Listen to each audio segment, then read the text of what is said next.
The two-headed lizard queen of Talibach watched in horror as the soft-skinned, surface-dwelling interlopers suddenly burst into her underground chamber and began slaughtering her brethren. The clever lizard queen blew into her magically enchanted horn and blasted a hole into the wall, whereupon she and a few of her elite guards were able to make their escape to safety. Hello guys, gals, and non-binary pals. On today's episode of the War in Christmas Village channel, I'm going to show you how to make this hole in the wall for your D&D games, Warhammer, Frostgrave. This is a great piece to use for the Frostgrave Crumble spell, and it's made out of sponges and cardboard and some grit and basic craft supplies. So stay tuned. This is craft tutorials, a whole lot of fun. Here's a list of craft ingredients I used for this project.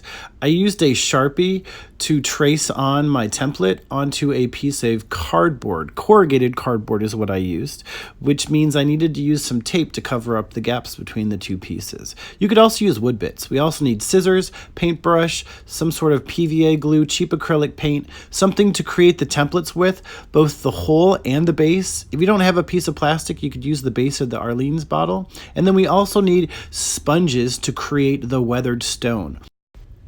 The synthetic cellulose sponges come in a variety of brands. To start with, we're going to need a couple of shapes to construct the hole in the wall. We're going to need one for a base and one for the actual hole itself. Now these can be made out of wood bits or cardboard bits. If you need a template for something that's oval shaped, you can use the bottom of a bottle of PVA glue. For this circle base on this, instead of using wood, I used corrugated cardboard and traced the top of this piece of plastic, which is from a cat litter bottle, cut it out, and then I added some masking tape to the edges because it is indeed corrugated cardboard and there's that space between the layers. Now for the base, I took a wood bit and I used that as my template and then cut that out with my trusty scissors.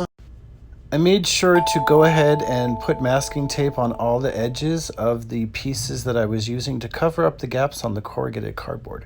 Now, if you're using wooden bits, you don't have to do this step. When I originally did this craft, I used wood bits from the craft shop from Michael's, and I recommend using those actually because they don't have the texture that the corrugated cardboard has, plus you don't have the extra steps of taping. But if you don't have access to the wood bits, cardboard works, and the purpose of me doing this video is to show that you can make these with cardboard. Here's one I made with the wood bit.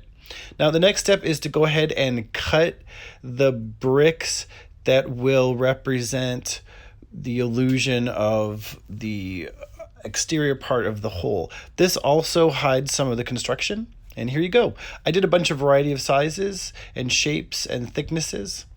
So after we glue the base to the circle of the hole, then start gluing on your sponge bits, and make sure to use various size sponge bricks to create a visual interest. I tend to do the thicker ones on the bottom and then the thinner ones and smaller pieces on the top. Bam, there you go. That's what it looks like when we're all finished. Go ahead and prime with your sealant. For my sealant, I use an equal parts ratio PVA glue and affordable cheap acrylic paint. When putting down the bricks, I made sure to do the thicker bricks on the bottom, and then as we get to the top, the thinner bricks were glued onto the top. This gives just a nice visual illusion, and it just works when you put it next to your terrain piece. So here's all the different stages that I did so everyone can see what it looks like in the process. And then I also have the one that I made with the wood bits, so you can compare and contrast and see similarities and differences. So now it's time to start painting the brickwork that helps create the illusion of the hole. And I'm going to use 3 basic colors and start off with a darker green gray as my base coat. One of the nice things about priming with a black is that if some of it shows through, it's okay, it creates a shadowy effect. Once that's dry, I went ahead and went in with a medium gray just to add a little bit more depth of color. And I went with more of a dry brush technique to preserve some of the darker colors that I had layered on originally. And here we can see everything starting to develop. I made sure to hit the grit at the bottom of the base, and there's a nice shot of what everything's starting to look like. There's a compare and contrast between the two. And now we're going to do the white highlights. I was really lazy and didn't even wash off my brush. So this is kind of like a white highlight with some gray dipped in there as well. And I think it worked out pretty nice.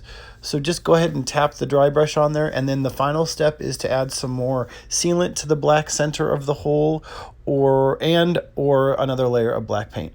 Thank you for watching. I hope you've enjoyed this tutorial, and I hope you get to make some holes.